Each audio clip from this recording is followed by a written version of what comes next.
Gracias por concurrir a este webinar.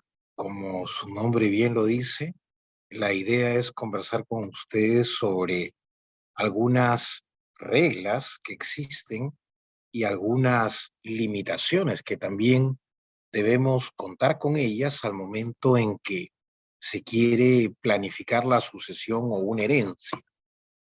Así que bueno, vamos a invertir estos minutos en conversar con ustedes algunas ideas para que luego de exponerles sobre estas normas o estas reglas y estas restricciones que existen, mi socio, el doctor Luis García, pueda hacer algunas referencias a temas o aristas tributarias en materia sucesoria.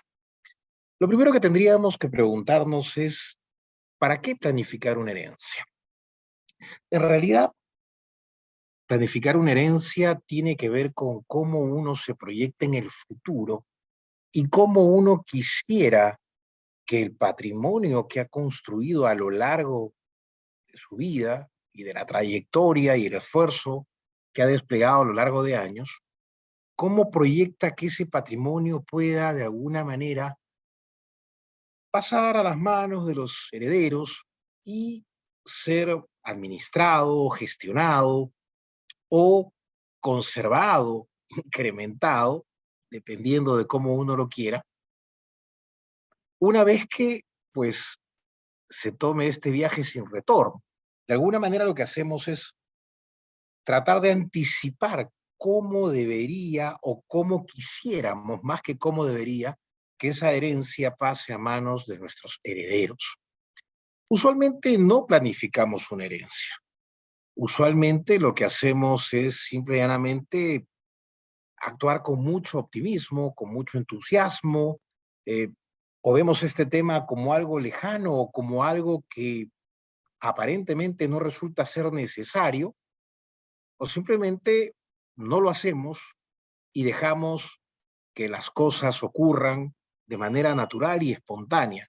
Pero el ordenar el patrimonio para después de la muerte tiene mucho sentido cuando lo que va a ser transferido a los herederos requiere de alguna clase de ordenamiento o de estructuración o de acomodo de cómo se va a hacer la transferencia y qué cosas se desearía en caso que ello ocurriese, sobre todo sabiendo que pueden haber distintas clases de bienes que integran la herencia, o esa masa hereditaria que uno dejará cuando parta de este mundo. Ahora, usualmente la gran mayoría de planeamientos que se hace, planeamientos patrimoniales que uno suele hacer, los hace en vida y los hace pensando en que va a seguir viviendo.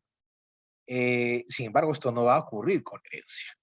Lo que tenemos que pensar es cómo queremos que esos bienes se transfieran, cómo queremos que se conserven y cómo podemos ayudar a nuestros propios familiares en ese proceso de recepción, de conocimiento y de decisiones.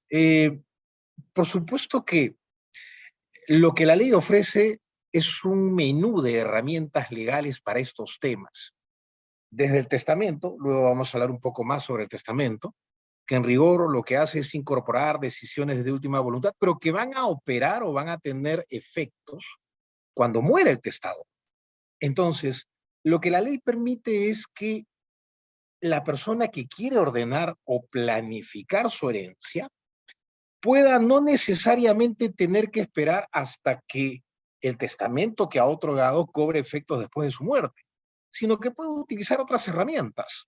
Puede recurrir, por ejemplo, a anticipos de herencia, puede otorgar algunos derechos a favor de sus futuros herederos, o puede anticipar la propiedad, como decía, a través de estos adelantos de herencia y tener algún tipo de control o de salvaguardia. Ya lo vamos a ver en unos momentos. Lo que quiero decirles es que el planeamiento o la planificación de una herencia no solamente se hace efectivo o no solamente es posible a través del testamento. Existen algunos otros casos inclusive un poco más complejos, pero que son muy interesantes. Y es, por ejemplo, estructuración de una fiducia o de un fideicomiso de administración de bienes familiares. Este fideicomiso, que cada vez se vuelve más frecuente en nuestro medio, lo que hace es incorporar en este patrimonio autónomo o fideicomitido una serie de bienes que son de propiedad de quien planifica su herencia y al que incorpora una serie de reglas que nunca pueden estar alejadas de las normas o de las reglas de la sucesión, me refiero a las normas legales, pero con una serie de detalles siempre dentro de ese libre juego que permite la propia ley y que suele ser muy útil, por ejemplo, cuando la persona que constituye este patrimonio fideikomitido o este fideicomiso de administración de bienes familiares quiere ir desprendiéndose un poco de la responsabilidad de la administración, pero quiere también ir anticipando algunos efectos de lo que va a ser la herencia y hace participar en los resultados de estos bienes a sus futuros herederos, a quienes, de acuerdo a las reglas que incorporen esta fiducia, se le transferirá los mismos, es decir, todos los activos que integran este patrimonio, cuando se produzca la muerte del constituyente de este fideicomiso. Es decir, repito un poco lo que decía hace breves segundos. Para estructurar una herencia, para planificar una herencia, no basta con recurrir al testamento. Se puede utilizar otras herramientas legales, el anticipo de herencia, el usufructo de bienes que todavía los conserva el futuro causante para que sus futuros herederos puedan ir disfrutando o se puedan ir incorporando en la gestión o en la administración de estos bienes. Y como les decía, también se pueden utilizar estructuras fiduciarias que cada día se ponen un poco más sobre las discusiones de las personas que tienen interés en cómo administrar de manera anticipada o futura una herencia sobre la cual se quiere tener algún nivel de planeamiento. Ahora, para hacerlo, lo primero que tenemos que hacer es saber cuál es el patrimonio. Si lo que realmente se tiene como patrimonio justifica que en efecto se ingrese esta etapa de pensar, detenerse, a mirar cuáles son los activos, los pasivos, obviamente las deudas, ya luego me referiré brevemente a ellas, y saber qué es lo que queremos hacer con esos bienes y en qué momento. Y el momento es el que nos dirá si podemos utilizar el testamento y esperar partir de esta vida, o si queremos anticipar algunas cosas, o si podemos hacer un mix. Hay personas que hacen un mix, que anticipan algunos bienes, otros los reservan para el testamento, o adelantan parte de la herencia y conservan algunos derechos sobre esos bienes que han sido objeto de anticipo, y dejan otros, efectivamente, para el testamento. Es decir, tenemos la libertad de poder jugar con las distintas herramientas o vehículos que nos ofrece la ley para saber y para ver cómo podemos planificar la herencia. Lo que debemos además tener muy claro es saber quiénes son nuestros herederos, ¿cierto? Saber cuáles son sus edades, cuáles son sus habilidades, cuáles son sus limitaciones. Esto es muy importante, sobre todo cuando, por ejemplo, dentro del patrimonio existen algunas empresas y los herederos, los hijos, los descendientes, no tienen mucho interés en participar en la administración, en la gestión, en incorporarse a la empresa familiar. Entonces, allí quien planifica o quien decide estructurar un planeamiento sucesorio, lo que tiene es que ver qué va a hacer con los bienes que va a dejar. Si conviene que en algunos casos se asignen determinados bienes a algunos herederos y otros al resto de herederos, dependiendo precisamente de saber no solamente cuál es el patrimonio, sino de conocer quiénes son los herederos, qué quieren hacer los herederos, qué habilidades tienen. Es muy probable que en los casos en los que se descubra, por ejemplo, cuando existen empresas, es muy probable que se descubra que ninguno de los descendientes quiere participar en la gestión de esas empresas y que, por ejemplo, muchos de ellos o todos residan en el extranjero y no tengan ningún interés en ese negocio en particular. Lo más probable es que en ese caso, pues en algún momento esa empresa deje de pertenecer al grupo familiar y de la segunda generación pues, no pase. Pero sí es importante que tengamos claridad de qué poder hacer con la masa hereditaria sobre la base de quiénes son nuestros herederos y qué habilidades y qué, digamos, eh, eh, eh, pensamos que ellos harán con los bienes que hereden al momento en que esto ocurra. Por eso es que no es fácil adoptar estas decisiones y por eso es que es importante sentarse a ver qué tengo, quiénes heredarán, qué hago, o de repente decido, simple y llanamente, estando en vida, vender la empresa y dejar dinero que probablemente sea de mayor interés para los herederos que el hecho de esperar recibir una empresa frente a la cual no van a mantener o expresar ninguna clase de interés.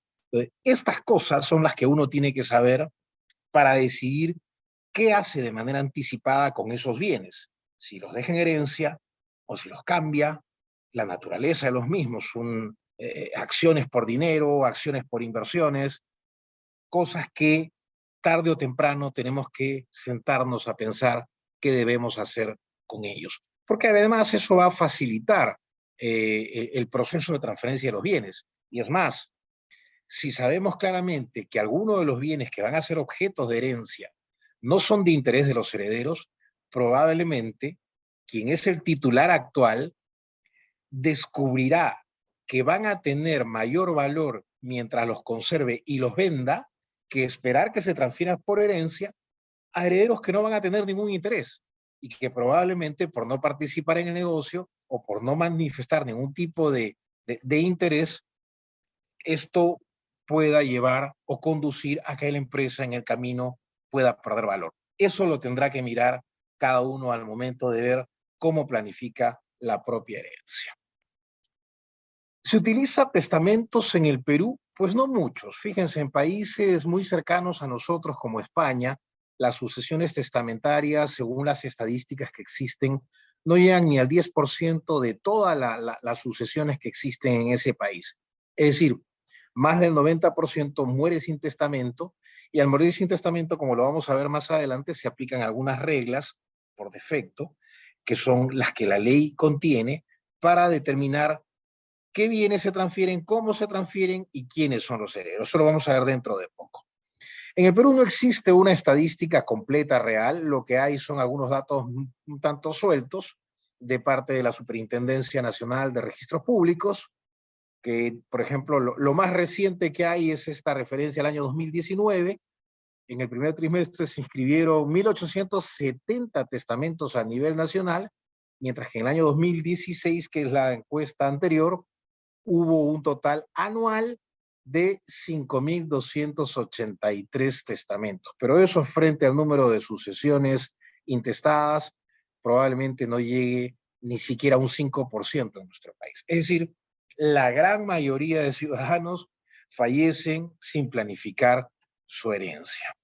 Ahora, para planificar la herencia hay que conocer cuáles son las reglas con las que debemos contar y cuáles son las limitaciones que debemos tener en cuenta y si son o no posibles de superar. Lo primero que tiene sentido es planificar la herencia cuando se sabe que se va a dejar un conjunto de bienes que de alguna manera tenga una relativa importancia, ¿cierto? La herencia es un conjunto de activos y de pasivos.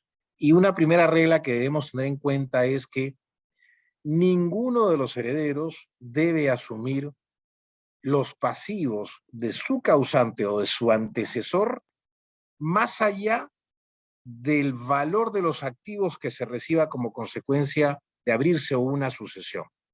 Es decir, las deudas pueden ser de repente muy grandes, pueden tener cuantitativamente mayor importancia que los activos, pero los herederos solamente responderán hasta el monto de los activos que reciban en esa condición de herederos o sucesores. No van a comprometer su patrimonio personal. Solo se arrastrará y solo se responderá con los activos que se reciba en la herencia. Una segunda regla que es muy importante es saber quiénes van a ser los herederos, especialmente los que la ley considera herederos forzosos. Lo que pasa es que en nuestra legislación hay, digamos, tres escalas. para determinar a dónde va una herencia. Primero están los herederos forzosos y están mencionados en tres órdenes. Los descendientes, hijos, nietos, bisnietos, eh, los ascendientes, padres, abuelos, bisabuelos, y el cónyuge y hoy en día también el conviviente, que es un heredero forzoso también de tercer orden. Si no hubiera herederos forzosos, entonces van a ser sucesores lo que la ley llama los herederos legales. Entiéndase, como está mencionado en la lámina, hermanos, tíos, sobrinos, primos. Y claro, si uno no tiene familiares, ninguno de los que están mencionados en esta lámina, la herencia irá a manos del Estado y la recibirá la sociedad de beneficencia o la beneficencia pública de la jurisdicción en la que falleció la persona. Entonces, en algún momento, lo que va a ocurrir es que estos bienes tienen que pasar a alguien. Y el orden es ese. Primero los herederos forzosos, luego los herederos legales, y si no hay herederos legales, esto irá a manos del Estado. Ya luego veremos cómo entre los herederos forzosos son, cómo se producen algunas exclusiones. Es bien importante tener en cuenta que solamente tiene sentido hablar del planeamiento de una herencia cuando hay herederos forzosos, ¿no es cierto?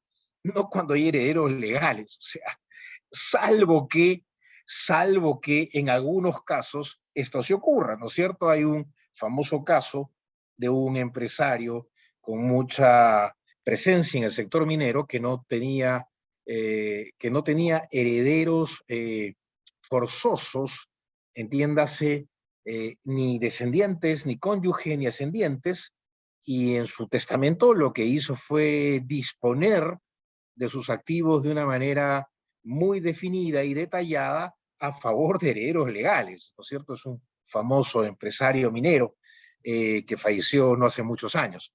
Es decir, no tiene mucho sentido hablar del planeamiento de una herencia cuando no hay herederos forzosos, pero también hay excepciones como este caso, que seguramente muchos eh, tendrán en mente a quién me refiero, ¿no?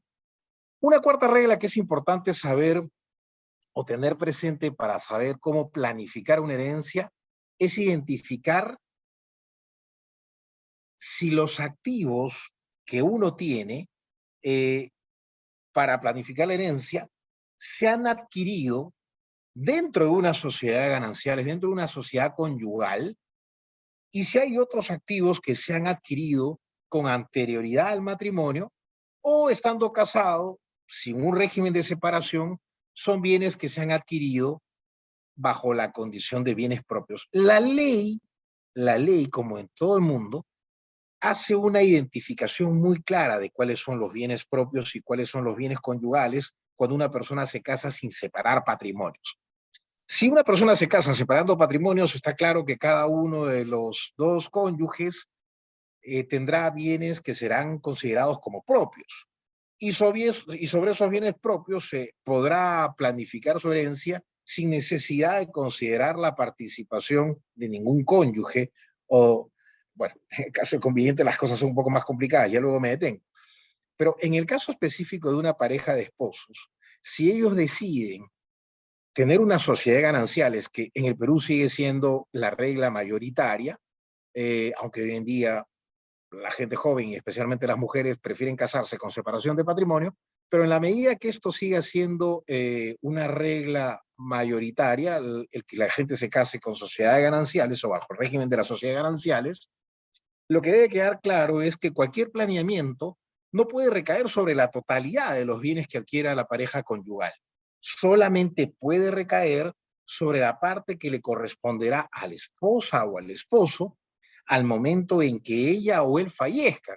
Y usualmente eso es 50%. Digo usualmente porque antes de fallecer pueden cambiar de régimen y la repartición que hagan con la separación de patrimonios no necesariamente tiene que ajustarse a un 50% para cada uno. La separación de patrimonios puede haber asignaciones con porcentajes distintos. Pero si ello no ocurre y quien quiere planificar su herencia cuenta con bienes propios y con bienes gananciales, sobre los bienes propios podrá disponer o podrá establecer algunas reglas de última voluntad o algunas decisiones de última voluntad, respetando las reglas de la herencia, ya lo vamos a ver, En tanto que respecto de los bienes gananciales, solamente podrá planificar solo sobre el 50% de ellos. Porque cuando esta persona fallezca, el 50% de los bienes gananciales le pertenecerán al cónyuge superstite o sobreviviente, y en su caso al conviviente, y el otro 50% se distribuirá entre sus herederos. Ya vamos a ver esto con más detalle en unos pocos minutos. Si alguien tiene separación de patrimonios y todos los bienes son propios, entonces puede planificar la herencia siempre sobre el 100% de esos bienes. Esto es bastante importante. Una quinta regla es la que tiene que ver con las donaciones o liberalidades. Y acá quiero detenerme para ser muy claro porque advierto mucha confusión en esta materia cuando se quiere planificar una herencia y cuando se quieren utilizar algunas herramientas que la ley ofrece a los interesados. A ver, y ahí en la segunda parte de la lámina lo explico de esta manera. Si yo tengo bienes y en vida dispongo de ellos, no a través de una donación o una liberalidad, sino que los vendo y gasto el dinero que he obtenido por la venta de esos bienes, viajando, viviendo, comprándome otras cosas, divirtiéndome, teniendo muchos momentos de viaje y entretenimiento, nadie puede cuestionar la decisión de ese antecesor. La protección que existe a favor de los herederos se da únicamente respecto de las donaciones o más ampliamente de las liberalidades que quiere hacer una persona con relación a su patrimonio. Las normas que a veces uno lee al interior del Código Civil tienen una redacción, decía, a veces no muy clara. Y por eso se dice, entre otras cosas, el que tiene descendientes o cónyuge no puede disponer más de la tercera parte de su patrimonio. Ya luego vamos a entrar a esto más detalle. El que solamente tiene ascendientes puede disponer libremente de la mitad de su patrimonio. Y entonces uno dice, perdón, ¿quiere decir que yo no puedo vender mi casa porque tengo hijos? ¿Quiere decir que yo no puedo invertir y perder el dinero en una aventura de algún negocio que no es muy seguro porque tengo padres? No, las normas lo que nos están diciendo, aunque no son muy claras en su redacción, es que lo que hacen es proteger a los herederos forzosos respecto de los actos de liberalidad que realice su antecesor. Entonces, si tengo descendientes y si tengo cónyuge, no puedo disponer de más de la tercera parte de mi patrimonio por medio de liberalidades, que es distinto a hacer uso de mi patrimonio para venderlo, intercambiarlo por otros bienes y gastarlo en mí o gastarlo en mi familia. Eso de allí no es susceptible de ser cuestionado. Lo que se protege cuando se ponen límites a las liberalidades, la porción que se protege a favor de los herederos frente a los actos de liberalidad se llama la legítima. Es esa cuota del patrimonio de cada persona respecto a la cual no puede haber un exceso de liberalidades. Y la parte respecto de la cual se puede realizar donaciones o liberalidades se llama, como lo indica la lámina, la cuota de libre disposición. Y en función de la clase de herederos forzosos que existen, la cuota de libre disposición varía. Y ahí lo dice la lámina. Si tengo cónyuge y descendientes, hijos, nietos, no puedo disponer más que un tercio. Si solamente tengo ascendientes, de la mitad. Si no tengo ni herederos que sean descendientes, ni ascendientes, ni cónyuge, ni conviviente, puedo disponer de la totalidad. Un detalle que es bien importante y que no quiero que se me pase. Fíjense la gran diferencia que existe entre un esposo o esposa y un conviviente. si yo muero estando casado, aun cuando esté separado de mi esposa, si tengo bienes en común con ella, el 50% de los gananciales serán de ella, aun cuando esté separado y no viva con ella hace 10 años. Y es más, ella también será heredero y participará, además de quedarse con el 50% de los bienes gananciales, participará como un heredero más. Hay algunas excepciones que no las voy a mencionar para no complicar. La o el conviviente, aun cuando haya vivido 30 años, si al momento de fallecimiento ya no convive más con la persona que murió, ya no es conviviente y por lo tanto no es heredero. Dejo a salvo los derechos que le puedan corresponder sobre los bienes que se adquirieron desde el segundo año de convivencia hasta que vivieron juntos. Pero si no vive el concubino o la concubina al momento en que fallece su ex pareja, no va a heredar. Eso no quería que se me pasara por. Una séptima regla de las que estamos aquí exponiendo o de las que estamos conversando es que la cuota de libre disposición, como lo hemos dicho, se calcula ya sea sobre los bienes propios o sobre la mitad de los bienes gananciales. Y una octava regla, luego vamos a ver algunas otras, es que las liberalidades están sujetas a colación. Escuchamos con mucha frecuencia esta palabra. Uy, ¿qué puedo hacer yo para disponer de bienes sin que afecte a mis herederos? ¿Y qué pasa si yo hago una donación o una liberalidad, inclusive a favor de mis propios herederos forzosos? En todo caso, se puede contabilizar o contar como parte de lo que le va a tocar. Por eso es que quiero ser muy claro en este tema.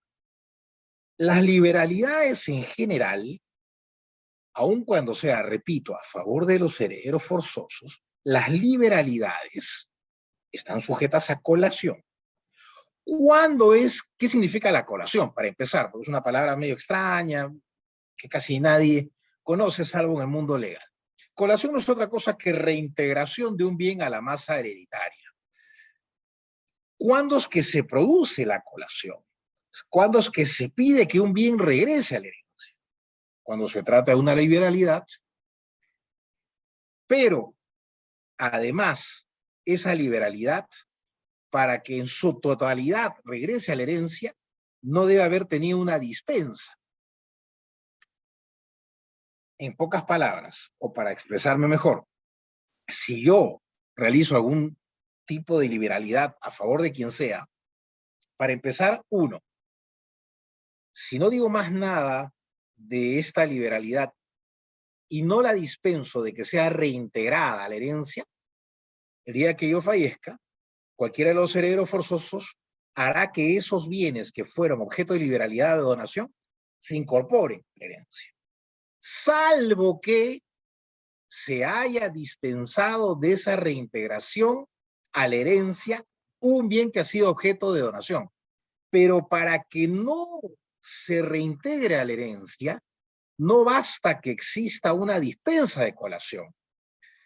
Será necesario, además, que esa liberalidad no sobrepase la cuota de libre disposición de la persona que ha hecho esta liberalidad, un tercio o la mitad, ya hemos visto los casos, y que además esa dispensa de colación conste en un instrumento público, o en el testamento, por escritura pública, o si se hace un anticipo de herencia, ese anticipo, aun cuando no sea de un inmueble, tendrá que hacerse en una escritura pública. No bastará con legalizar las firmas.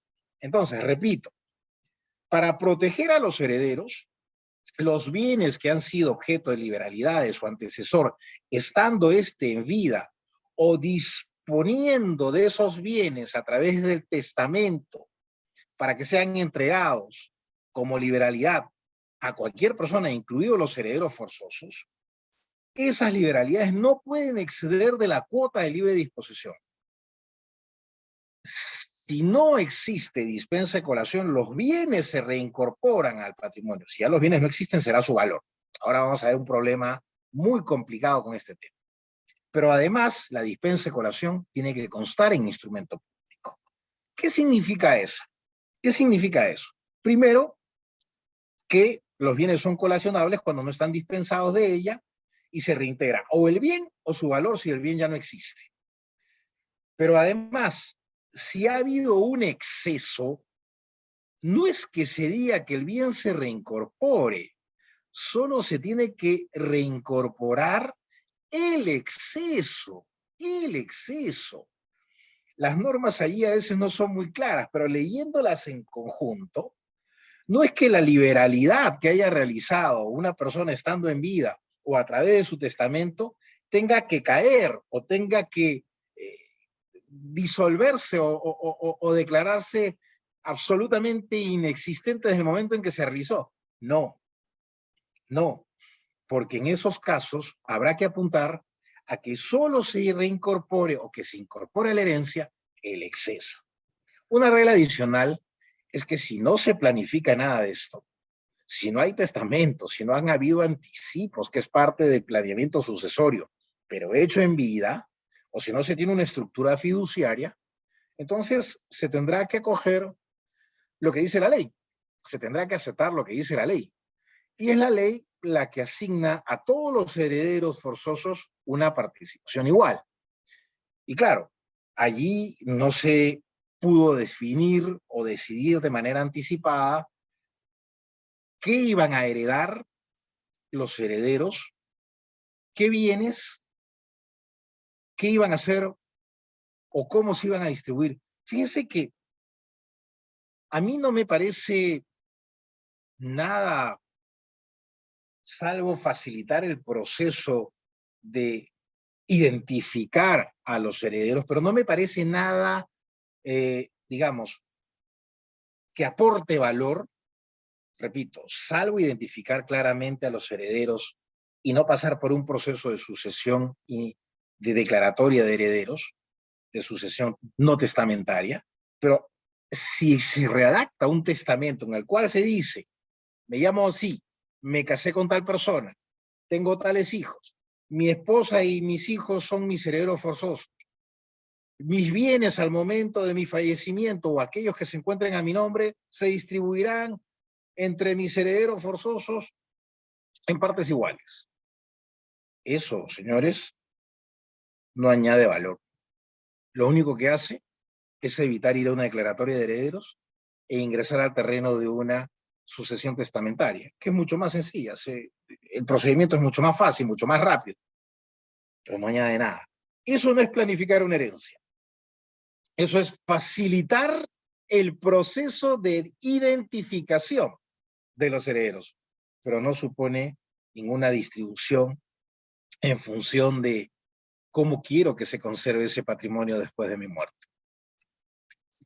Entonces, si una persona se va de este mundo sin ningún testamento, si tuvo bienes conyugales, el 50% será de la esposa o esposo, o del conviviente o concubina que viva en ese momento con quien falleció, y el otro 50% se distribuirá entre los herederos forzosos, entiéndase los hijos y la viuda o el conviviente superstite.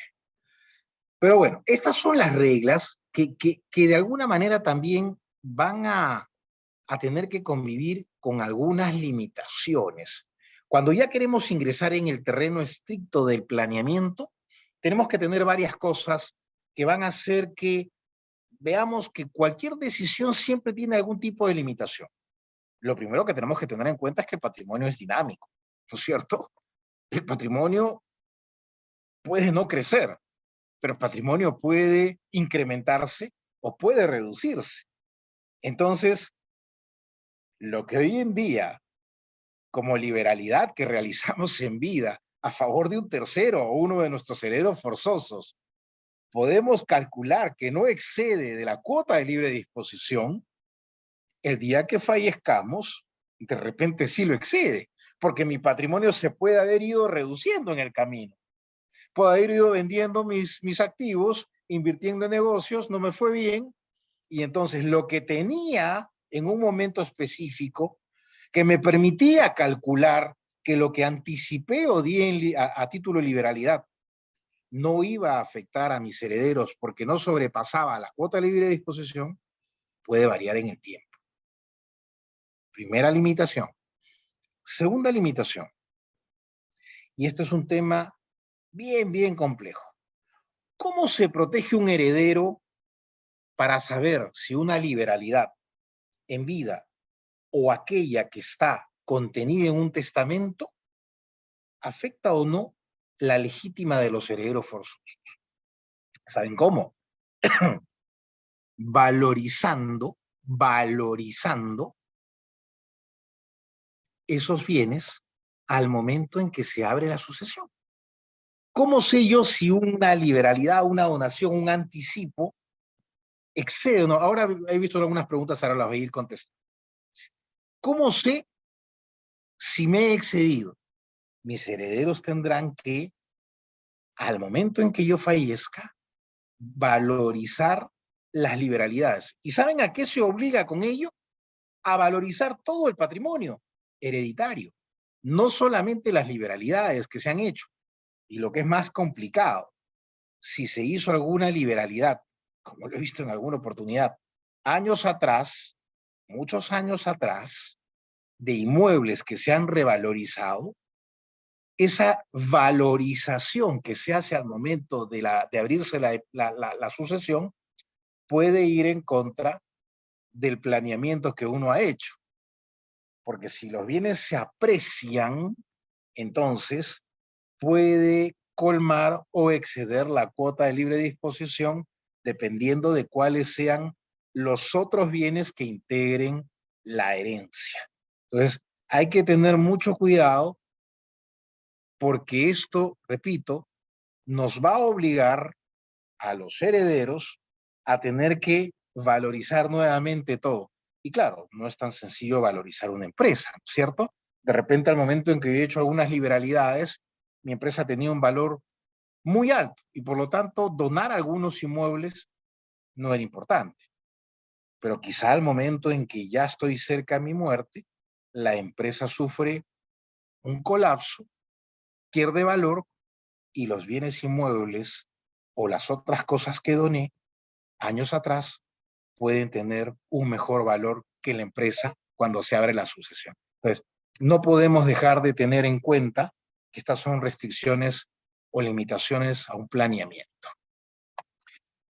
Luego de ello, lo que debemos saber es que existe una regla medio extraña, pero que está allí, que a mí me parece que se puede resolver de otra manera.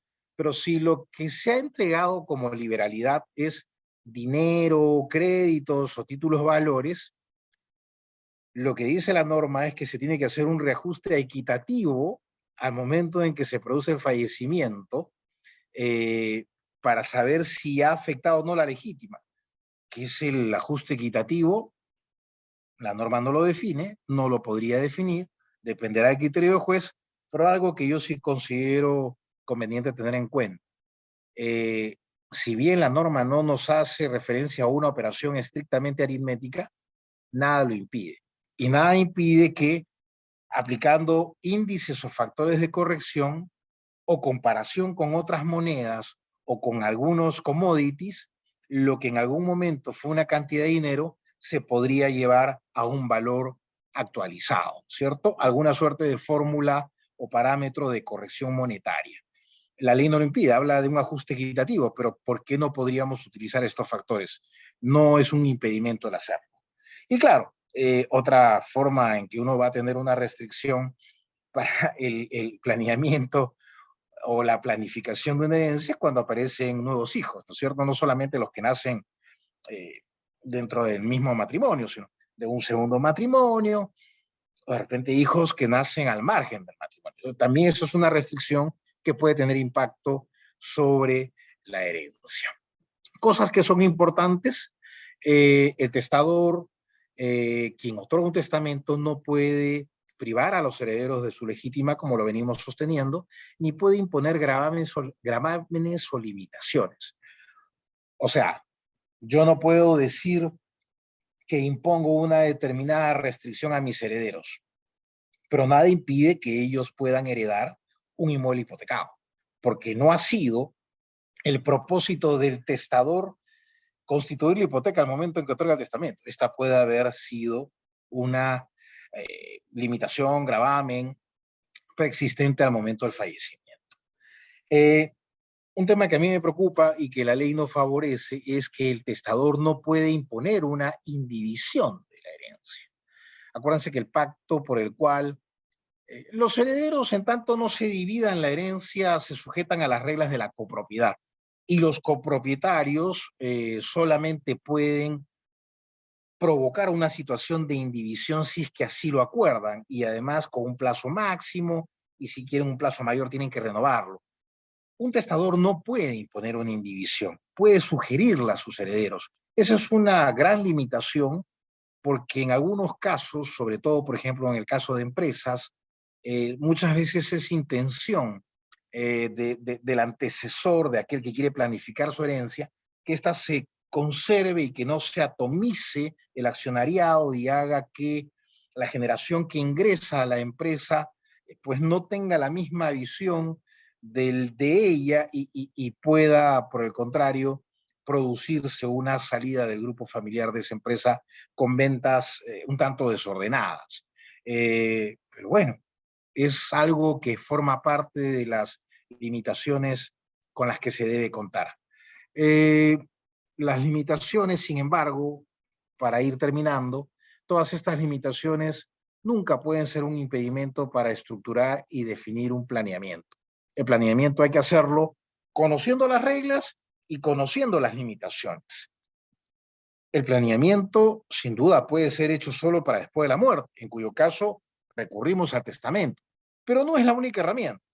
Como lo he dicho hace unos buenos minutos, se pueden utilizar anticipos, se pueden hacer otorgamientos de ciertos derechos sin transferir propiedad, o se puede transferir propiedad conservando algunos derechos hasta la muerte de aquel que ha anticipado propiedad, y de esa manera ir probando cómo se quiere planificar la transferencia de los bienes a los herederos.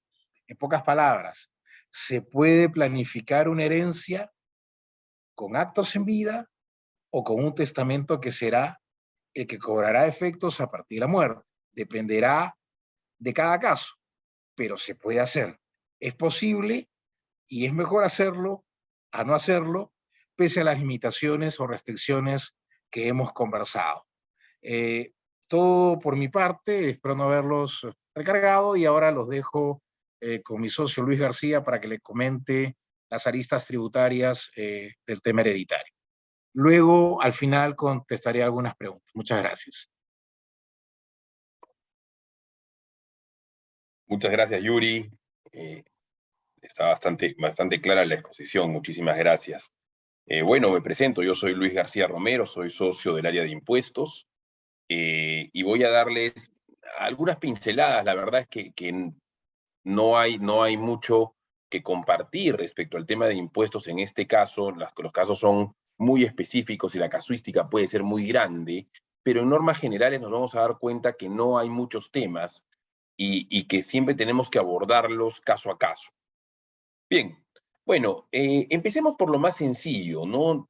Siempre la primera pregunta es, oye, si es que yo fallezco, mis herederos van a tener que recibir o van a tener que pagar algún impuesto por la herencia que reciban, el famoso impuesto a las herencias. Bueno, la primera respuesta es alentadora. No, en Perú no hay un impuesto a las herencias.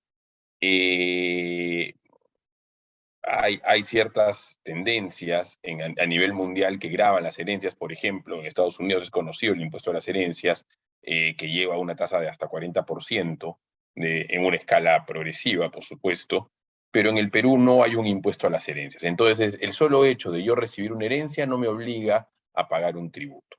Partamos por ahí. Otro tema importante y vinculado a este planeamiento al que hace referencia Yuri, tiene que ver con si están grabadas o no las donaciones entre personas naturales con algún impuesto a la renta. Entonces, la respuesta es no, las donaciones entre personas naturales no se encuentran grabadas con el impuesto a la renta. Esto es importante porque, así como Yuri explicaba, que existe la posibilidad de planificar la herencia a través, pues, de un testamento ordenado que estructure la atribución futura de los bienes, también existe la posibilidad de ir planificando esta herencia en vida, ¿no? ¿A qué me refiero? O ir tomando algunos pasos en vida, mejor dicho. Tiene que ver con los famosos anticipos de legítima o las donaciones de personas naturales, ¿no? Por ejemplo, a raíz de la coyuntura económica actual, ¿no? Y de la pandemia misma, y yo qué sé, algunos clientes llamaban, me decían, Luis, yo podría donarle o anticiparle un inmueble a uno de mis hijos, eso tiene carga tributaria. Entonces la primera pregunta se la dejo a Yuri, pero él ya nos explicó que la respuesta es que sí, siempre y cuando estemos respetando el tercio de libre disposición, para evitar futuras colaciones de herencia, pero en principio la respuesta es que sí, tú le puedes donar en vida bienes a tus familiares. La pregunta tributaria es, ¿y eso está grabado? ¿Está grabado para el que dona con impuesto a la renta? ¿Está grabado para el que recibe con impuesto a la renta? Cuando hablamos entre personas naturales, las donaciones no están grabadas. Evidentemente, estamos ante un escenario donde son donaciones reales, es decir, entregas de bienes sin una contraprestación de dinero. Caso contrario, si es que no fuera una operación real, siempre la SUNAT tiene la facultad de poder aplicar la famosa norma antielusiva e interpretar y darle la verdadera naturaleza a una operación que se ha estructurado de determinada manera con la única intención de no pagar impuestos. Eso está clarísimo y está muy bien, además, ¿no? Entonces, lo que nos queda claro en esta primera idea es que no existe en el Perú un impuesto a las herencias y que las donaciones entre personas naturales per se no son un acto grabado. Ahora, es muy importante que para que se hagan las donaciones se cumpla con las formalidades de ley. ¿Y por qué digo esto? Porque, y lo vamos a comentar nuevamente al final, pero en el Perú existen determinadas facultades con las que cuenta la administración tributaria para fiscalizar a las personas naturales. Y entonces, hoy en día, tenemos una serie de procesos de fiscalización abiertos por incremento patrimonial no justificado. ¿Qué cosa es el incremento patrimonial no justificado? Cuando la administración tributaria mira en tu patrimonio determinados ingresos que no guardan relación con los impuestos que tú declaras. Entonces, el señor Luis García paga impuestos a la renta al año por el importe, por los ingresos de 100.000 soles. Sin embargo, la SUNAT mira que en su cuenta este año ha entrado 2 millones de soles. Entonces, automáticamente podría iniciarle un proceso de fiscalización o de revisión para determinar a qué se debe esa diferencia. Si nosotros vamos a querer justificar esa diferencia a través, por ejemplo, de una donación dineraria recibida de algún pariente o del anticipo de legítima recibido de algún pariente, es importante que cumplamos con las formalidades que para eso establece la norma. No nos olvidemos que el Código Civil establece que las donaciones a partir de determinado monto tienen que ser de fecha cierta, tienen que pasar por escritura pública, en fin. Entonces, es muy importante que todas las donaciones que hagamos, que los anticipos de legítima que hagamos, cumplan con las formalidades reguladas específicamente para tal efecto en el Código Civil. De lo contrario, no van a ser oponibles ante una fiscalización tributaria por incremento patrimonial no justificado. Eso es fundamental. Bien, nos quedamos con esta primera idea. En el Perú no hay impuesto a las herencias y en el Perú las donaciones entre personas naturales no se encuentran gravadas con el impuesto a la renta. Vámonos a la otra lista, a los impuestos municipales, ¿no? Solamente mencionarles que la Ley de Tributación Municipal en su artículo 27 señala expresamente que los anticipos de legítima, las transferencias de inmueble, como ustedes bien saben, el alcabala es un impuesto que grava la transferencia de inmuebles, ¿no? Sin embargo, dentro de las inafectaciones, dentro de las operaciones que no se encuentran afectas al impuesto de alcabala, se encuentran los anticipos de legítima, las que se produzcan por causa de muerte, o sea, la que se transfieran por el hecho mismo del fallecimiento, la herencia, y las producidas por división y partición de la masa hereditaria. Entre otros, estos tres supuestos son supuestos, estos tres supuestos son supuestos que no se encuentran afectos al impuesto de alcabala. Lo cual es importante porque muchas veces el impuesto de alcabala constituye un sobrecosto importante a una de esas transacciones porque son transacciones que en sí no tienen flujo de dinero, ¿no? Como es generalmente una donación o un anticipo legítima o la herencia misma. Entonces, habiendo cerrado el impuesto a la renta y habiendo cerrado el impuesto a alcabala, nos queda claro que si yo recibo un bien producto de una herencia, esa recepción del bien no está grabada ni con impuesto a la renta ni con impuesto a alcabala. Si en vida me anticipan, me dan un anticipo legítimo de un determinado inmueble, esa operación no está grabada ni con impuesto a la renta ni con impuesto a alcabala tampoco. Y una vez que ya está la masa hereditaria en favor de los herederos, la partición de esta masa hereditaria, la asignación de esta masa hereditaria a los herederos de acuerdo a sus porcentajes, tampoco se encuentra grabada con impuesto de alcabala ni con impuesto a la renta. Bien. Otro aspecto muy importante es el costo computable. ¿Y a qué me refiero con el costo computable? Vamos lento. Ok, yo recibo un determinado bien como herencia. Ese bien que yo recibo como herencia sí, podría ser de diversa naturaleza, ¿no? Pero imaginémonos que estamos ante un inmueble, ¿ok? Yo recibo una casa como herencia. Y entonces digo, bueno, esta casa en realidad no me es de utilidad, yo la voy a vender. Cuando yo vendo esta casa como domiciliado, ustedes saben que yo voy a pagar un impuesto a la renta con tasa de 5% por la diferencia entre el costo computable, es decir, lo que yo pagué por esa casa, versus el valor de venta, es decir, por la ganancia que me genera la diferencia entre el valor de venta y el costo computable, yo tengo que pagar el 5% de impuesto a la renta. Pero ahí viene la pregunta, oye Luis, si es que yo me compré una casa en 100 y yo la vendo en 200, me queda claro que mi impuesto a la renta lo calcularé sobre esos 100 de la ganancia. Está clarísimo. Pero ¿qué pasa si es que a mí me regalaron una casa o yo heredé una casa? Es decir, yo no pagué nada por esa casa, simplemente la heredé. Entonces, ¿cómo calculo mi impuesto a la renta? La fórmula es la misma, ojo.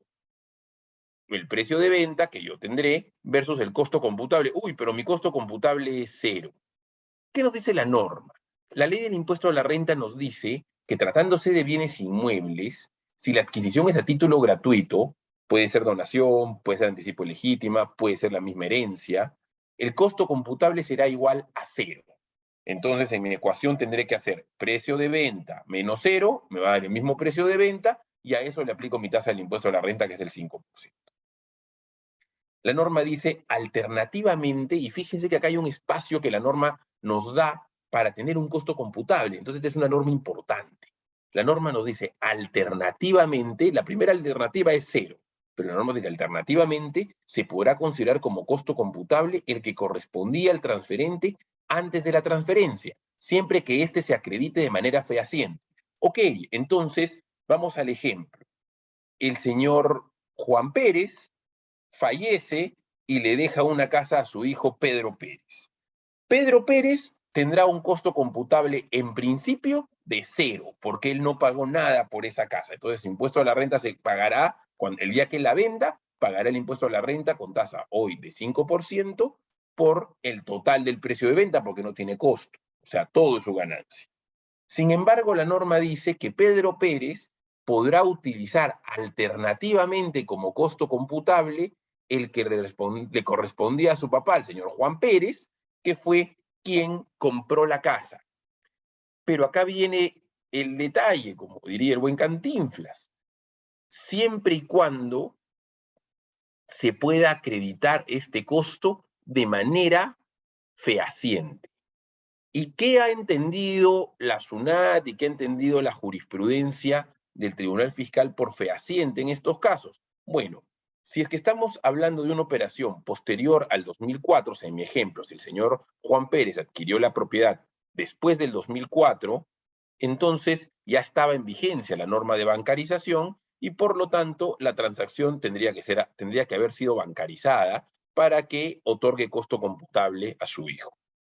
Primer tema.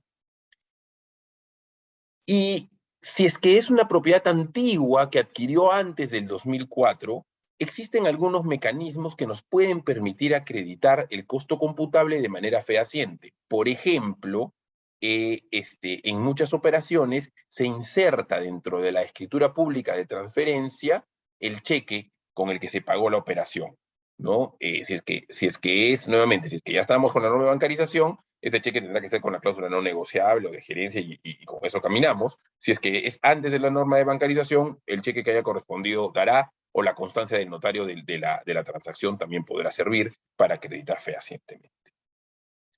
Ahora me traslado un poco a la práctica. En la práctica, claro, sucede que cuando el bien es relativamente nuevo, tiene un costo computable importante, entonces vale la pena hacer este trabajo de seguimiento a cómo se pagó originalmente para que el heredero pueda tomar ese costo computable como propio y pueda pagar el impuesto por la diferencia entre el valor de venta y este costo computable que se le reconocería y que originalmente pertenecía al propietario original. Sin embargo, si es que la transacción es una transacción pues, que data de los años 80, que data de los años 70, muchas veces los costos computables ya son tan mínimos que en la práctica, a la hora de determinar el impuesto a la renta, simplemente lo consideran como cero y está grabado con tasa de 5% por el total de la transacción. Esto de aquí, en líneas generales, y el curso de hoy es para cuando estos herederos son domiciliados, porque cuando no son domiciliados, las reglas varían un poquito. ¿Ok? Entonces, eso es bien importante, domiciliado para efectos fiscales. ¿Y qué sucede cuando lo que se hereda no son bienes inmuebles, sino acciones o participaciones de empresas? Justamente Yuri comentaba que dentro del acervo sucesorio, dentro del patrimonio que se hereda, podrían haber inmuebles, pero también podrían haber acciones de una empresa en marcha, ¿no? Entonces, ¿qué sucede en ese caso? Cuando quien recibe las acciones después quiere venderlas. ¿Cuál es su costo? Nuevamente la misma norma, tratándose de una persona natural o sucesión indivisa, sociedad conyugal, que podemos configurar como tal, sea que la adquisición hubiera sido por causa de muerte o por acto inter vivos, el costo computable será igual a cero. Estamos hablando de operaciones a título gratuito. Ojo, cuando son a título oneroso, evidentemente hay otras reglas, ¿no? Pero la norma nos da el mismo espacio que nos dio para los inmuebles. Alternativamente, se podrá considerar como costo computable el que correspondía al transferente antes de la transferencia, siempre que éste se acredite de manera fehaciente. La misma lógica, el mismo análisis. Cuando es posterior al 2004, pues bueno, tiene que ser un costo bancarizado porque ya estaba vigente la bancarización. Cuando es anterior al 2004, entonces podemos buscar algún otro mecanismo que me certifique o que me dé fehaciencia al importe de la operación.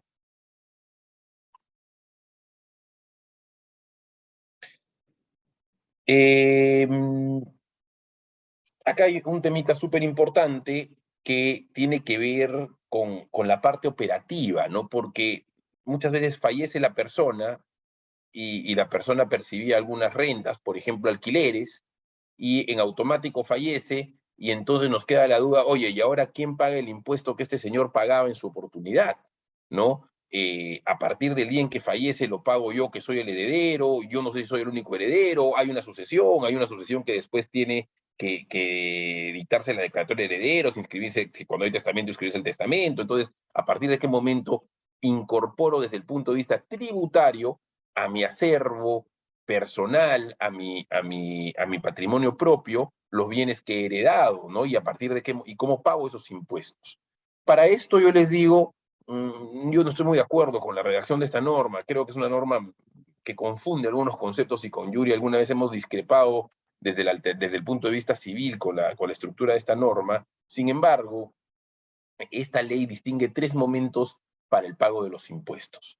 Dice, y es artículo 17 de la ley de impuesto a la renta, lo pueden revisar con detalle cuando usted guste, pero nos dice que hay 3 momentos. El primer momento nos dice así, las rentas de las sucesiones indivisas se reputarán para los fines del impuesto como de una persona natural hasta el momento que se dicte la declaratoria de herederos o se inscribe en los registros públicos el testamento. Entonces, hay un primer momento desde que fallece el causante que se sigue reputando como la renta del causante, como la renta de una persona natural. Entonces, incluso el impuesto se puede pagar con el mismo RUC que tenía el causante porque se atribuye a esta persona natural. Todavía no se han atribuido los bienes a los herederos.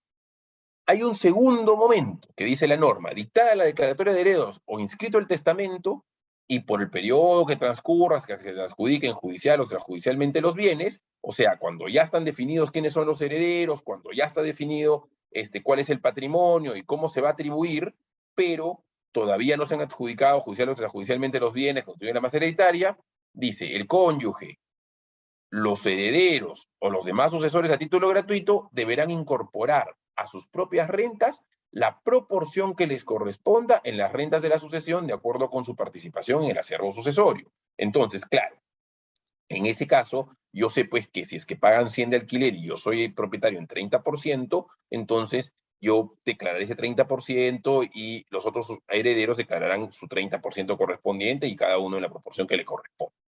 Perfecto. Y después hay un tercer momento que es cuando ya están adjudicados judicial extrajudicialmente y el bien ya está inscrito a mi nombre, pues ya no está inscrito a nombre de la sucesión, no es que tengamos una participación o una copropiedad o una suerte de acciones y derechos sobre los bienes, sino que ya está inscrito completamente a mi nombre. Entonces, a partir de ese momento, que es el tercer momento, a partir de la fecha en que se adjudiquen judicial o extrajudicialmente los bienes que constituyen la masa hereditaria, cada uno de los herederos debe computar las rentas producidas por los bienes que se les haya adjudicado. En ese momento ya pasamos a computarlo como un bien completamente nuestro y lo declaramos como nos corresponda con las tasas que nos correspondan. Un par de precisiones. Cuando los herederos son no domiciliados, se incorporan algunas cosas. Tratándose de inmuebles, y ojo, nunca nos olvidemos, ¿no?, que los no domiciliados son no domiciliados para efectos tributarios, independientemente de si tienen DNI, si no tienen DNI y demás, ¿no? No nos olvidemos de algunas cositas. A ver, cuando un heredero es no domiciliado, tributa en Perú como no domiciliado y tributa por sus rentas de fuente peruana, nada más. Parte de las rentas de fuente peruana son las que generan los bienes o negocios ubicados físicamente en Perú. Entonces, claro, si es que una persona natural va a vender un inmueble que está ubicado en Perú y es no domiciliada, esa operación tributa en Perú. Solamente que en ese caso el costo computable no tenemos que acreditarlo al notario al momento de hacer la transacción, sino que tenemos que hacer un procedimiento previo que se llama recuperación de capital invertido, que dura un par de meses y es ante la SUNAT, y la SUNAT valida ese costo. Esa es una diferencia. Y en el caso de las acciones, también existe exactamente el mismo procedimiento de recuperación de capital invertido, pero hay una diferencia bien importante, porque los no domiciliados, cuando vendan esas acciones, no se beneficiarán de empresas que no cotizan en bolsa, por supuesto, pero no se beneficiarán de la tasa de 5%, que es la tasa que tenemos los domiciliados, sino que tendrán que abonar una tasa de 30% de impuesto a la renta. Por lo tanto, acreditar el costo computable se convierte en fundamental, ¿no?, para bajar la carga imponible. Eso es bien importante. Y finalmente, unas líneas que redacté para no olvidarlo simplemente. Primero, tener en cuenta que cada caso se debe analizar en forma particular. Como Yuri decía, esto tiene que ser pues hecho a la medida, esto tiene que ser cada traje de acuerdo a lo que se necesita. Pues a veces nos ha tocado la oportunidad pues que alguien viene y nos dice que quiere estructurar todo su patrimonio y resulta que es un patrimonio que no justifica una estructura muy compleja, porque la estructura puede terminar siendo más cara que el beneficio. O muchas veces también, ¿no?, lo que comentaba Yuri, dicen: oye, hay que hacer quiero hacer un testamento. Ya, perfecto, hacemos el testamento. Y cuando hacemos el testamento, en el testamento consignan: yo le quiero dejar todo a mi esposa y a mis hijos como la ley manda. Bueno, en realidad no tiene mucho sentido pues ese testamento, ¿no? Porque si es que no hubieras hecho nada, hubieras dejado exactamente el mismo legado y bajo las mismas reglas. Entonces no es de mucha utilidad. Hay gente que me pregunta: Luis, entonces ¿conviene mejor en vida anticipar a los hijos, a cada uno un inmueble, para que ya las rentas vayan yendo, y buscar algún mecanismo de protección por si acaso pues después el hijo no quiera cumplir conmigo de que me pasa algo, como por ejemplo un usufructo perpetuo por varios años, yo qué sé? Sí, sí funciona, todo eso funciona, son alternativas válidas, pero hay que verlas en cada caso, ¿ok? Hay que verlas en cada caso, hay que ver cuál es nuestro bien protegido principal, cuál es nuestro temor, si es que a lo que le tememos pues es a una situación del país, si es que lo que le tememos es a un desorden futuro en la familia, o si es que es un tema de empresas. Por ejemplo, muchas veces el patrimonio familiar y este planeamiento sucesorio se hace pensando en que la empresa pueda continuar cuando ya no esté eh, la, el propietario actual, ¿no? Cuando que la empresa pueda continuar funcionando sin que se vea alterada, dependerá pues de si los hijos quieren seguir participando o no en el negocio. Entonces, esto es un tema muy, muy, muy particular, hay que analizarlo en cada caso. No hay recetas únicas, no hay recetas únicas, no es porque el otro día me llamaban un amigo y me decía, Luis, me han dicho que lo mejor es el anticipo elegido. No es lo mejor, porque ya las otras figuras no existirían, pues. Lo mejor es lo que conviene y o lo que corresponde en cada caso, ¿no? Hay que analizar cada caso y ver cuál es la receta para cada caso. Eh, Cuidar las formas. Hago principal hincapié en esto, ¿no? Para efectos tributarios hay que cuidar las formas mucho, porque, por ejemplo, si yo le pongo mi casa la pongo a nombre de mi hijo, yo ya le anticipé, ya, hay que ver si es que se ha cumplido la forma del anticipo, la forma de la donación, cuando es plata en efectivo también, ¿no? No, yo ya no me hice problemas, cobré 2 millones de la venta de mis acciones y le deposité 1 millón a cada uno de mis hijos y les dije, suerte, hijitos. A los 3 años viene la ciudad y les dice, señores, ¿me pueden decir dónde viene esa plata? No, que mi papá no las anticipó. A ver, documento de fecha cierta. No tenemos nada. Bueno, entonces me deben 30% por cada una de esas partes. Entonces, las formas a nivel tributario nos pueden ayudar para generar eficiencias tributarias, pero sobre todo para evitar cuestionamientos futuros por incrementos patrimoniales no justificados, ¿no? Es fundamental a cada transacción darle la forma que corresponde. Eso es por el lado tributario. No sé, Yuri, tenías algunas consultas por ahí. Luis, muchas gracias, muy clara tu exposición. Sí, tenemos algunas preguntas bien interesantes. Voy a tomarme unos pocos minutos para no aburrirlos. Hay algunas preguntas que tienen que ver, por ejemplo, me preguntan que remarque un poco qué pasa con los concubinos o los convivientes. Lo que dije y tiene mucho sentido. La convivencia se sustenta ¿qué? En la vida bajo la misma casa, en compartir, como dicen, techo y lecho. Por tanto, si cuando fallece la persona tiene un conviviente o una conviviente, pues ella va a heredar o él va a heredar. Pero si la convivencia terminó antes, ninguno de los ex convivientes, ya no es convivientes, ex convivientes van a heredar. Ninguno va a heredar si es ex conviviente. Eso deja salvo los bienes que los convivientes hayan adquirido durante el tiempo en que han convivido. La Constitución, y esto lo he criticado hace muchos años y lo sigo criticando, la Constitución desde el año 79 le impuso a los convivientes un régimen de llamado comunidad, hoy en día sociedad de bienes, que se rige por las reglas de la sociedad gananciales. Y tanto el Tribunal Constitucional, en varias ocasiones, como la Corte Suprema, en varias ocasiones, han dicho que es un régimen único para los convivientes. Es decir, los convivientes no pueden separar patrimonio, así de absurdo. Siendo más libres que los esposos, no tienen esa opción. Hay algunas razones históricas, habría que leer los debates de la Asamblea Constituyente del año 79, que no tengo tiempo para comentárselos, pero lo que quiero decirles es, los ex convivientes no heredan, sin perjuicio de participar en los bienes que han adquirido durante la convivencia. Eso es otra cosa. Los esposos sí heredan entre sí, aun cuando al momento del fallecimiento no vivan juntos. ¿Ok? Ese es un punto. Segundo punto, me preguntan si el anticipo legítima sin dispensa de colación que conste en un instrumento público debe reintegrarse a la masa hereditaria. Sí, si no hay dispensa de colación, aun cuando hay escritura pública o aun cuando sea en un testamento, si no hay dispensa de colación, se reintegra.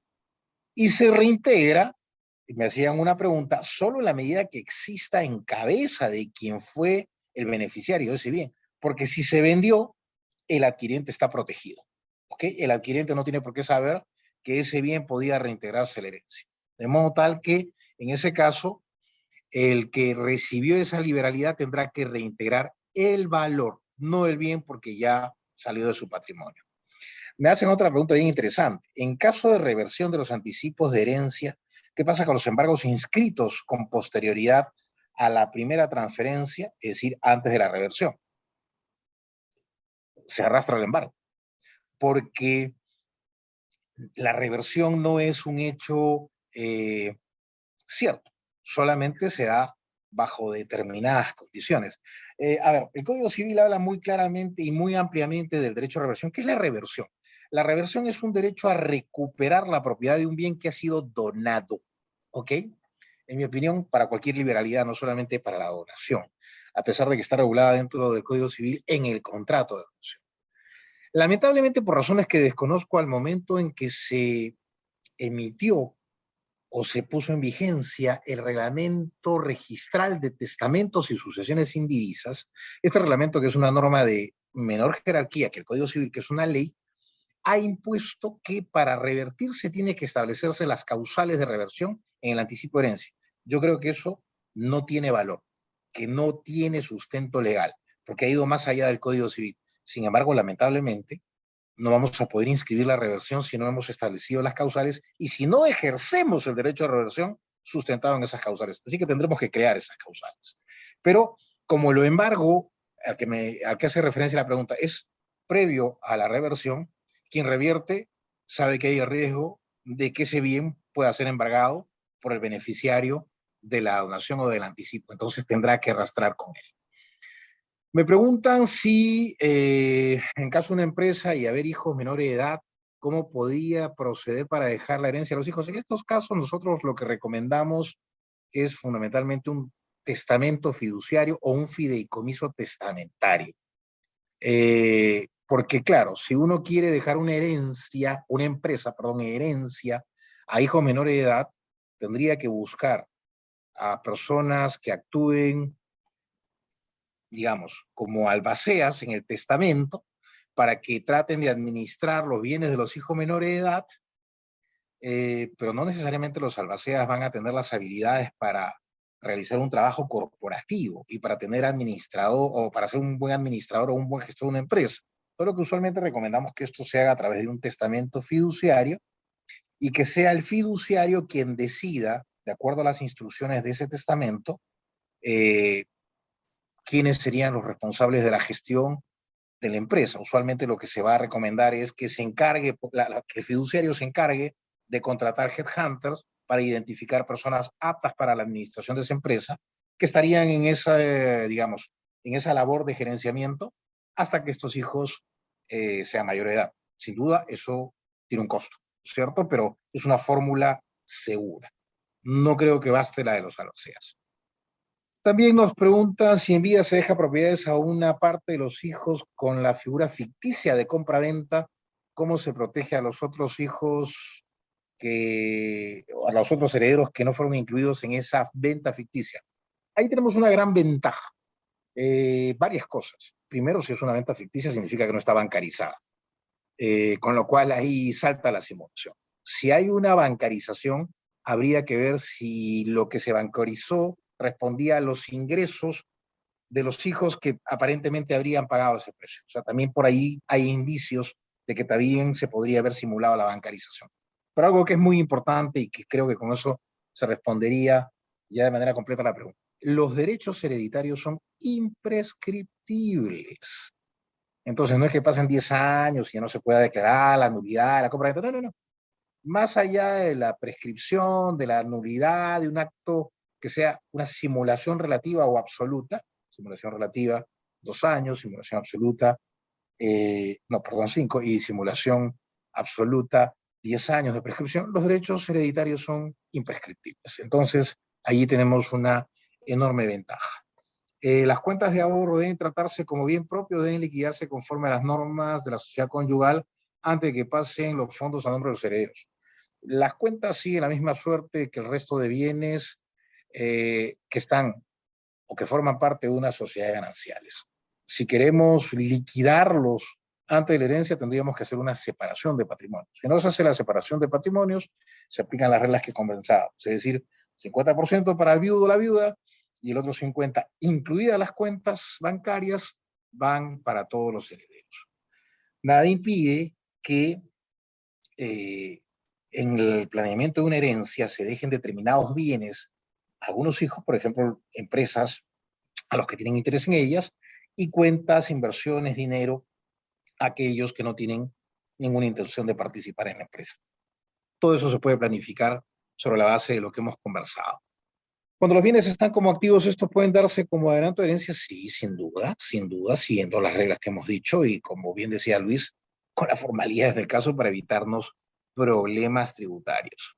En el caso de la donación a un tercero que no sea heredero, se consideró el tema como colación. Al momento de fallecimiento necesariamente se colacionará el valor total del bien donado. El bien, si existe, si supera, y aún cuando no supere el tercio, si es que no ha habido dispensa, se reintegra, y si no, será el valor que tendrá al momento del fallecimiento. ¿Ok? Acá me parece que hay una respuesta, una pregunta para Luis. Cuando fallece el causante, alquilaba un inmueble, ahora, ¿con qué RUC debe pagarse la renta en primera categoría? ¿Se puede nombrar un representante o la sucesión indivisa debe tener RUC? Adelante, Luis. Sí, no, lo que conversábamos, ¿no? Ahí estamos en el momento 1, donde dice que puede seguir siendo con el RUC del causante, entonces con el mismo RUC del causante se podría seguir pagando el impuesto, ¿no? En ese momento 1. Perfecto. Luego me preguntan, si hay 3 herederos, pero la heredera mayoritaria tiene 66%, ¿puede alquilar ella misma la propiedad? No. La ley es muy clara en materia de arrendamiento. Tienen que firmar el 100% de los copropietarios o coherederos para alquilar un inmueble. Acá no estamos frente a una sociedad, estamos frente a una copropiedad. Y el alquiler no es un acto de administración ordinaria, sino un acto de administración extraordinaria, porque supone la disposición del uso y explotación, no de la propiedad, del uso y la explotación. Y por eso que el Código Civil dice claramente en una norma que si no firman todos los copropietarios como arrendadores, ese contrato no tiene valor. ¿El adquirente de un inmueble adquirido por anticipo de legítima puede protegerse de la colación? Sí, si actúa de buena fe. Ya se sabe que el que se lo vendió, si se le colaciona el bien, tendrá que reintegrar el valor. Acá me parece, a ver, vamos a ver si esto es para Luis o para mí. Por testamento en Estados Unidos se deja una herencia a una hermana, no se considera a otros hermanos, un departamento en Lima, y en el consulado peruano agregan a los otros posibles herederos según la ley peruana. ¿Es esto válido? Bueno, en realidad el testamento otorgado a un extranjero puede ser reconocido en el país como formalidad si viene apostillado, punto 1. Punto 2, si se deja fuera de un testamento a los herederos forzosos, los que han sido olvidados o, como dice la ley, preteridos o ignorados, pueden iniciar una acción de petición de herencia para ser incorporados. Que el consulado lo haga, el consulado no tiene ninguna atribución. El consulado actúa como un notario, que en todo caso tiene que incorporar a los herederos, es el juez, pero no ni el notario, ni menos un consulado. La venta de los bienes antes del fallecimiento se considera liberalidad. No, como lo dije, la legítima solamente se protege frente a, a las liberalidades o las donaciones. Por lo tanto, si yo me gasto mi plata, mi dinero, lo que tengo en lo que crea, cambiando un activo por otro, un activo fijo por activo corriente, y me gasto el dinero, mis herederos no me pueden cuestionar. Lo que podrían hacer, llegado el caso, es, si incurro en una mala gestión o si me convierto en pródigo, eventualmente podrían someterme a una curatela para no esperar que dilapide el dinero. Pero eso es otra discusión. Esa es otra discusión que, digamos, no tiene un efecto sucesorio, sino que tiene un efecto en vida. Si una pareja tiene separación de bienes, ¿cómo quedan los bienes si uno de ellos fallece? Si hay separación de bienes, el 100% de los bienes de quien fallece se distribuyen en partes iguales entre los herederos forzosos. No hay 50% de gananciales. Un bien propio de una persona casada sin separación de bienes puede disponerlo sin que participe el cónyuge. No, no. Hay jurisprudencia reiterada de la Corte Suprema, inclusive hay si no me equivoco, 1 o 2 plenos casatorios, en los que se señala que la falta de participación de uno de los cónyuges hace inválido el acto de disposición. Y además hay una norma expresa, que es el artículo 315 del Código Civil. Si se dispone de un bien que es conyugal, tiene que participar los dos. Si no participan los dos, esa disposición del bien no tiene efectos. Y por allí me hicieron otras preguntas. A ver,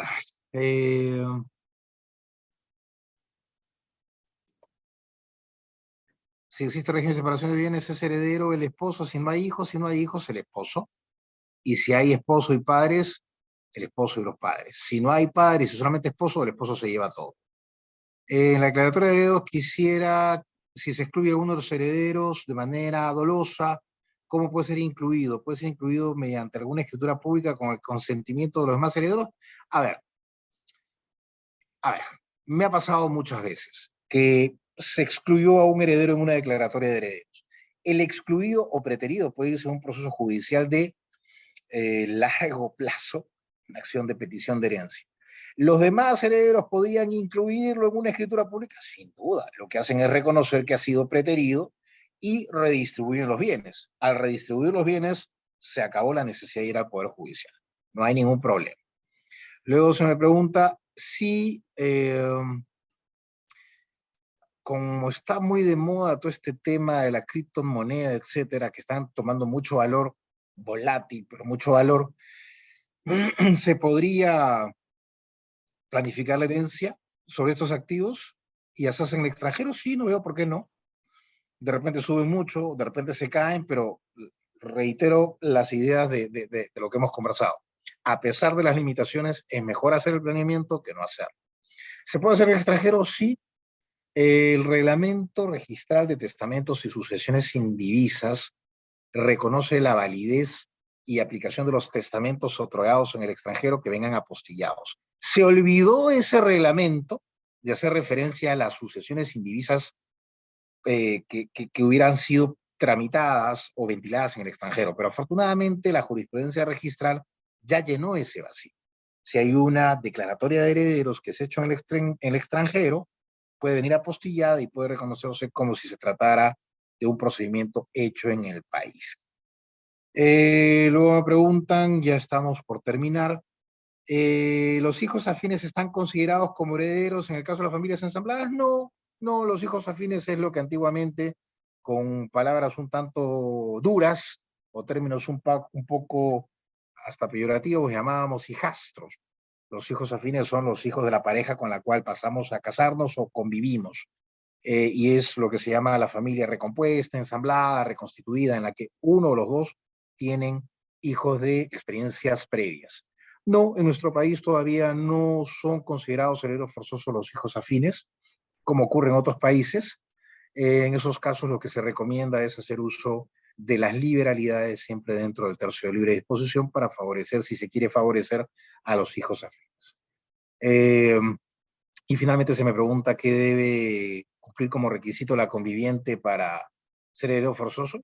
Pues por lo menos tener 2 años de convivencia libres de impedimento matrimonial y convivir con el fallecido al momento de la muerte de este. Es la forma como va a ser heredero forzoso. Creo que con eso hemos absuelto todas las preguntas. Me parece que sí, para que la conviviente adquiera la condición de heredad tiene que haber adquirido su reconocimiento de unión de hecho. No, no. Fíjense qué interesante. Si yo soy conviviente durante 5 o 6 años y no tengo impedimento para casarme, y bueno, fallezco, mi conviviente, por decisión de la Corte Suprema de hace unos buenos años, tiene la acción para hacer reconocer el concubinato en cualquier tiempo de su vida. Dicen que la acción de reconocimiento del concubinato es imprescriptible, por lo tanto, puedo hacer reconocer el concubinato y luego de ello hacerme incorporar como heredero. ¿Ok? Lo único que va a generar eso es el atraso de la declaratoria de herederos, ¿no es cierto? Porque si vamos a ir al notario o al juez para que se declare herederos a un determinado número de personas y el conviviente no tiene ese reconocimiento judicial, primero tendría que irse a ese reconocimiento y luego pedirse la declaratoria de herederos, y eso podría generar un tiempo de incertidumbre. Pero que puede hacerlo, puede hacerlo. Finalmente, a ver, ¿se puede donar a un solo cónyuge y al otro no, y no al otro cónyuge? Sí, claro que sí. Los esposos pueden recibir bienes en cualquier momento a título gratuito, estando casados, y ese bien será un bien propio del cónyuge favorecido. Y bueno, gracias a Shirley Bonilla y a Jessica Mesa por habernos felicitado por la exposición y por habernos agradecido. Muchas gracias a ustedes y será hasta una próxima oportunidad. Muchas gracias, Luis, por tu fantástica intervención y gracias, Rocío, por haber intervenido como anfitrión en este evento. Muchísimas gracias a todos por su participación y nos vemos pronto. Muchas gracias, cuídense muchísimo.